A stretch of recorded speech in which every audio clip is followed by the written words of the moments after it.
عبد الرحمن بن ابو الموالی نے محمد بن مقدر سے کہا، میں جابر بن عبداللہ انصاری کی خدمت میں حاضر ہوا۔ وہ ایک کپڑا اپنے بدن پر لپیٹے ہوئے نماز پڑھ رہے تھے، حالانکہ ان کی چادر الگ رکھی ہوئی تھی۔ جب آپ نماز سے فارغ ہوئے تو ہم نے کہا، اے ابو عبداللہ، آپ کی چادر رکھی ہوئی ہے اور آپ اسے اوڑھے بغیر نماز پڑھ رہے ہیں۔ انہوں نے فرمایا، میں نے چاہا کہ تم جیسے جاہل لوگ مجھے اس طرح نماز پڑھتے دیکھ لیں۔ میں نے بھی نبی صلی اللہ علیہ وسلم کو اسی طرح ایک کپڑے میں نماز پڑھتے دیکھا تھا۔ صحیح بخاری حدیث نمبر 370۔ عبد العزیز بن صہیب نے انس بن مالک رضی اللہ تعالی عنہ سے روایت کی کہ نبی کریم صلی اللہ علیہ وسلم غزوہ خیبر میں تشریف لے گئے۔ ہم نے وہاں فجر کی نماز اندھیرے ہی میں پڑھی۔ پھر نبی صلی اللہ علیہ وسلم سوار ہوئے اور ابو طلحہ بھی سوار ہوئے۔ میں ابو طلحہ کے پیچھے بیٹھا ہوا تھا۔ نبی صلی اللہ علیہ وسلم نے اپنی سواری کا رخ خیبر کی گلیوں کی طرف کر دیا۔ میرا گھٹنا نبی کریم صلی اللہ علیہ وسلم کی ران سے چھو جاتا تھا۔ پھر نبی کریم صلی اللہ علیہ وسلم نے اپنی ران سے تہبند کو ہٹایا، یہاں تک کہ میں نبی کریم صلی اللہ علیہ وسلم کی شفاف اور سفید رانوں کی سفیدی اور چمک دیکھنے لگا۔ جب آپ خیبر کی بستی میں داخل ہوئے تو آپ صلی اللہ علیہ وسلم نے فرمایا کہ اللہ اکبر، اللہ سب سے بڑا ہے، خیبر برباد ہو گیا۔ جب ہم کسی قوم کے آنگن میں اتر جائیں تو ڈرائے ہوئے لوگوں کی صبح منحوس ہو جاتی ہے۔ آپ نے یہ 3 مرتبہ فرمایا۔ انس رضی اللہ تعالی عنہ نے کہا کہ خیبر کے یہودی لوگ اپنے کاموں کے لیے باہر نکلے ہی تھے کہ وہ چلا اٹھے، محمد صلی اللہ علیہ وسلم آن پہنچے۔ اور عبد العزیز راوی نے کہا کہ بعض حضرت انس رضی اللہ تعالی عنہ سے روایت کرنے والے ہمارے ساتھیوں نے والخمیس کا لفظ بھی نقل کیا ہے، یعنی وہ چلا اٹھے کہ محمد لشکر لے کر پہنچ گئے۔ پس ہم نے خیبر لڑ کر فتح کر لیا اور قیدی جمع کیے گئے۔ پھر وحیہ رضی اللہ تعالی عنہ آئے اور عرض کی کہ یا رسول اللہ صلی اللہ علیہ وسلم، قیدیوں میں سے کوئی باندی مجھے عنایت کیجیے۔ آپ صلی اللہ علیہ وسلم نے فرمایا کہ جاؤ کوئی باندی لے لو۔ انہوں نے صفیہ بنت حی کو لے لیا۔ پھر ایک شخص نبی کریم صلی اللہ علیہ وسلم کی خدمت میں حاضر ہوا اور عرض کی کہ یا رسول اللہ، صفیہ جو قریظہ اور نزیر کے سردار کی بیٹی ہیں، انہیں آپ نے وحیہ کو دے دیا، وہ تو صرف آپ ہی کے لیے مناسب تھیں۔ اس پر آپ نے فرمایا کہ وحیہ کو صفیہ کے ساتھ بلاؤ۔ وہ لائے گئے۔ جب نبی کریم صلی اللہ علیہ وسلم نے انہیں دیکھا تو فرمایا کہ قیدیوں میں سے کوئی اور باندی لے لو۔ راوی نے کہا کہ پھر نبی کریم صلی اللہ علیہ وسلم نے صفیہ کو آزاد کر دیا اور انہیں اپنے نکاح میں لے لیا۔ ثابت بنانی نے حضرت انس رضی اللہ تعالی عنہ سے پوچھا کہ ابو حمزہ، ان کا مہر حضور صلی اللہ علیہ وسلم نے کیا رکھا تھا؟ حضرت انس رضی اللہ عنہ نے فرمایا کہ خود انہی کی آزادی ان کا مہر تھا اور اسی پر آپ نے نکاح کیا۔ پھر راستے ہی میں ام سلیم رضی اللہ عنہ، حضرت انس رضی اللہ عنہ کی والدہ نے انہیں دلہن بنایا اور نبی کریم صلی اللہ علیہ وسلم کے پاس رات کے وقت بھیجا۔ اب نبی کریم صلی اللہ علیہ وسلم دلہا تھے، اس لیے آپ نے فرمایا کہ جس کے پاس بھی کچھ کھانے کی چیز ہو تو یہاں لائے۔ آپ نے ایک چمڑے کا دسترخوان بچھایا، بعض صحابہ کھجور لائے، بعض گھی۔ عبدالعزیز نے کہا کہ میرا خیال ہے حضرت انس رضی اللہ عنہ نے ستو کا بھی ذکر کیا۔ پھر لوگوں نے ان کا حلوہ بنا لیا۔ یہ رسول اللہ صلی اللہ علیہ وسلم کا ولیمہ تھا۔ صحیح بخاری حدیث نمبر 371۔ عروہ بن زبیر نے خبر دی کہ حضرت عائشہ رضی اللہ عنہا نے فرمایا کہ نبی صلی اللہ علیہ وسلم فجر کی نماز پڑھتے اور آپ صلی اللہ علیہ وسلم کے ساتھ نماز میں کئی مسلمان عورتیں اپنی چادریں اوڑھے ہوئے شریک نماز ہوتیں، پھر اپنے گھروں کو واپس چلی جاتی تھیں۔ اس وقت انہیں کوئی پہچان نہیں سکتا تھا۔ صحیح بخاری حدیث نمبر 372۔ ابن شہاب نے بیان کیا کہ انہوں نے عروہ سے، انہوں نے ام المومنین حضرت عائشہ رضی اللہ تعالی عنہا سے کہ نبی صلی اللہ علیہ وسلم نے ایک چادر میں نماز پڑھی جس میں نقش و نگار تھے۔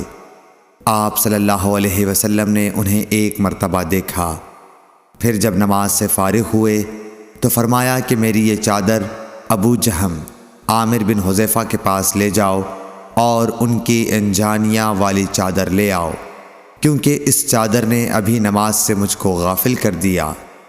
اور ہشام بن عروہ نے اپنے والد سے روایت کی، انہوں نے عائشہ رضی اللہ عنہا سے کہ نبی صلی اللہ علیہ وسلم نے فرمایا کہ میں نماز میں اس کے نقش و نگار دیکھ رہا تھا، پس میں ڈرا کہ کہیں یہ مجھے غافل نہ کر دے۔ صحیح بخاری حدیث نمبر 373۔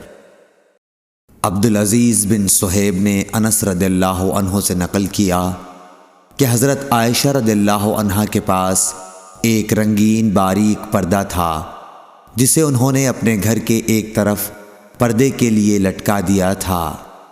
آپ صلی اللہ علیہ وسلم نے فرمایا کہ میرے سامنے سے اپنا یہ پردہ ہٹا دو، کیونکہ اس پر نقش شدہ تصاویر برابر میری نماز میں خلل انداز ہوتی رہی ہیں۔ صحیح بخاری حدیث نمبر 374۔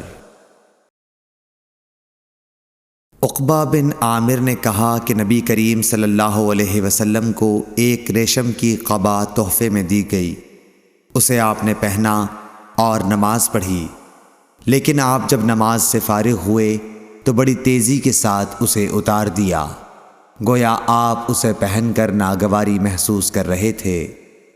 پھر آپ نے فرمایا یہ پرہیزگاروں کے لائق نہیں ہے۔ صحیح بخاری حدیث نمبر 375۔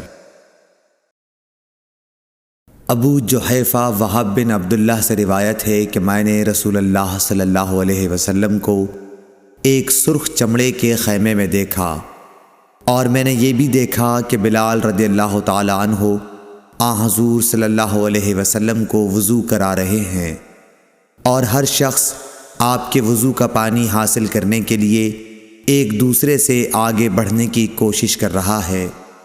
اگر کسی کو تھوڑا سا بھی پانی مل جاتا تو وہ اسے اپنے اوپر مل لیتا، اور اگر کوئی پانی نہ پا سکتا تو اپنے ساتھی کے ہاتھ کی تری ہی حاصل کرنے کی کوشش کرتا۔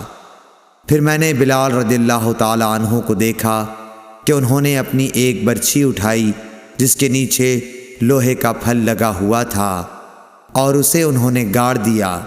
نبی کریم صلی اللہ علیہ وسلم ڈیرے میں سے ایک سرخ پوشاک پہنے ہوئے تہبند اٹھائے ہوئے باہر تشریف لائے اور برچھی کی طرف منہ کر کے لوگوں کو 2 رکعت نماز پڑھائی۔ میں نے دیکھا کہ آدمی اور جانور برچھی کے پرے سے گزر رہے تھے۔ صحیح بخاری حدیث نمبر 376۔ لوگوں نے سہل بن سعد سعدی سے پوچھا کہ منبر نبوی کس چیز کا تھا؟ آپ نے فرمایا کہ اب دنیا اسلام میں اس کے متعلق مجھ سے زیادہ جاننے والا کوئی باقی نہیں رہا۔ منبر غابہ کے چھاؤ سے بنا تھا، فلاں عورت کے غلام فلاں نے اسے رسول اللہ صلی اللہ علیہ وسلم کے لیے بنایا تھا۔ جب وہ تیار کر کے مسجد میں رکھا گیا تو رسول اللہ صلی اللہ علیہ وسلم اس پر کھڑے ہوئے، اور آپ نے قبلے کی طرف اپنا منہ کیا اور تکبیر کہی، اور لوگ آپ کے پیچھے کھڑے ہو گئے۔ پھر آپ نے قرآن مجید کی آیتیں پڑھیں اور رکوع کیا۔ آپ کے پیچھے تمام لوگ بھی رکوع میں چلے گئے۔ پھر آپ نے اپنا سر اٹھایا، پھر اسی حالت میں آپ الٹے پاؤں پیچھے ہٹے، پھر زمین پر سجدہ کیا، پھر منبر پر دوبارہ تشریف لائے اور قرأت کی، پھر رکوع کیا، پھر رکوع سے سر اٹھایا اور قبلے ہی کی طرف رخ کیے ہوئے پیچھے لوٹے اور زمین پر سجدہ کیا۔ یہ ہے منبر کا قصہ۔ امام ابو عبداللہ بخاری نے کہا کہ علی بن عبداللہ مدینی نے کہا کہ مجھ سے امام احمد بن حنبل نے اس حدیث کو پوچھا۔ علی نے کہا کہ میرا مقصد یہ ہے کہ نبی کریم صلی اللہ علیہ وسلم نماز میں لوگوں سے اونچے مقام پر کھڑے ہوئے تھے، اس لیے اس میں کوئی حرج نہ ہونا چاہیے کہ امام مقتدیوں سے اونچی جگہ پر کھڑا ہو۔ علی بن مدینی کہتے ہیں کہ میں نے امام احمد بن حنبل سے کہا کہ سفیان بن عینیہ سے یہ حدیث اکثر پوچھی جاتی تھی، آپ نے بھی یہ حدیث ان سے سنی ہے؟ تو انہوں نے جواب دیا کہ نہیں۔ صحیح بخاری حدیث نمبر 377۔